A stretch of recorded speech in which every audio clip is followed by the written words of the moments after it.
أعوذ بالله من الشيطان الرجيم بسم الله الرحمن الرحيم الحمد لله رب العالمين الرحمن الرحيم مالك يوم الدين إياك نعبد وإياك نستعين اهدنا الصراط المستقيم صراط الذين أنعمت عليهم غير المغضوب عليهم ولا الضالين۔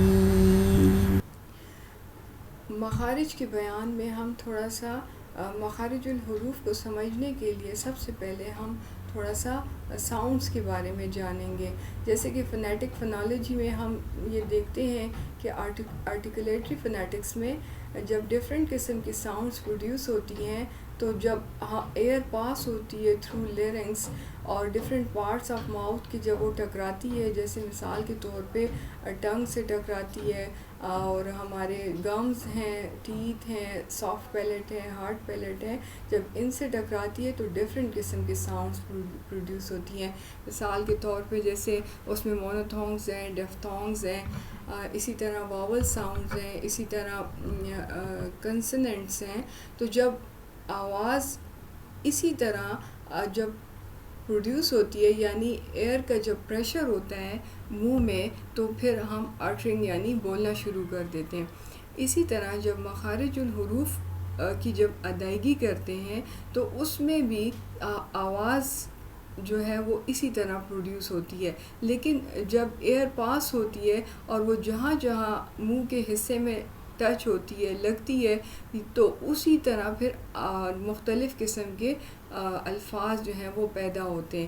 اب مثال کے طور پہ ہم یہ دیکھتے ہیں کہ مخرج عربی میں نکلنے کی جگہ کو کہتے ہیں، یعنی کہ الفاظ کے نکلنے کی جگہ، اور عربی حروف تہجی جو ہیں وہ 29 ہیں اور ان کے نکلنے کی جگہوں کو کیا کہتے ہیں؟ مخارج کہا جاتا ہے۔ اسی طرح مخارج کی قسمیں جو ہیں وہ دو ہیں، اس میں سے جو ہے ایک جو ہے مخرج محقق ہیں اور مخرج مقدر ہیں۔ اب مخرج محقق وہ ہیں کہ جس میں جو ہے آواز ٹک جاتی ہے، ٹھیک ہے، یعنی آواز تھوڑی سی آپ کی ٹک جائے گی۔ اب وہ کون سے ہیں منہ کے حصے ہیں جہاں پہ آواز ٹکتی ہے؟ اس میں جو ہے حلق ہے، لسان یعنی زبان، اور شفتان یعنی ہونٹ، یہاں پہ آپ کی آواز ٹک جاتی ہے۔ اب اسی طرح جو مخرج مقدر ہیں وہاں پہ آواز نہیں ٹکتی، اور وہ کون سے حصے ہیں جہاں پہ آواز ہماری نہیں ٹکتی؟ اس میں جو خیشوم یعنی ناک کی جو ہڈی کا حصہ ہے، یہاں پہ آواز نہیں ٹکتی، اور دوسری جو ہے وہ جوف دہن یعنی منہ کا خالی حصہ۔ اب ہم یہ تھوڑا سا سمجھنے کی کوشش کریں گے کہ منہ کے خالی حصے میں سے کون سے حروف ادا ہوتے ہیں۔ اس میں 3 حروف ہیں جن کو ہم کہتے ہیں کہ الف مدہ، واو مدہ اور یا مدہ۔ تو یہ 3 حروف جو ہے یہ منہ کے خالی حصے سے ادا ہوتے ہیں، اور خیشوم یعنی ناک کے جڑ والے حصے سے یا ہڈی سے جو ہیں وہ 2 حروف ادا ہوتے ہیں، اس میں میم مشدد اور نون مشدد۔ جیسے مثال کے طور پہ اما، انا، یعنی ناک میں تھوڑا سا ہم ان کو ٹھہرا دیتے ہیں۔ اب اسی طرح جیسے محقق مخرج کے بارے میں ہم نے تھوڑا سا جانا، تو اس میں جو منہ کے جو حصے انوالو ہوتے ہیں اس میں جو ہے شفتان ہے، لسان ہے، حلق ہے۔ تو آج ہم تھوڑا سا حلق کو ڈسکس کریں گے۔ حلق میں ہمارے 3 یعنی حلق کو ہم 3 حصوں پہ ڈیوائڈ کر دیں گے، ٹھیک ہے، اور اس میں سے حلق میں سے 6 حروف ادا ہوں گے جن کو ہم کہتے ہیں حروف حلقی۔ سب سے پہلے جو ہے جو حصہ آتا ہے حلق کا، اس میں سے ادنائے حلق میں سے 2 حروف ادا ہوتے ہیں، غین خوا، اور وسط حلق سے 2 حروف پھر مزید ادا ہوتے ہیں، وہ عین ہا، اور اقصی حلق سے 2 حروف مزید ادا ہوتے ہیں،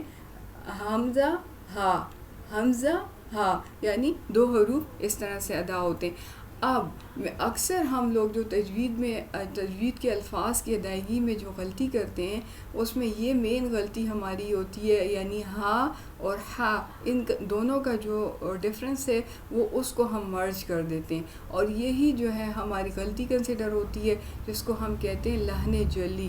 لحن جلی کا مطلب یہ ہوتا ہے کہ حرام غلطی، یعنی حرام غلطی کا مطلب یہ ہوتا ہے کہ الفاظ کے معنوں کا بدل جانا۔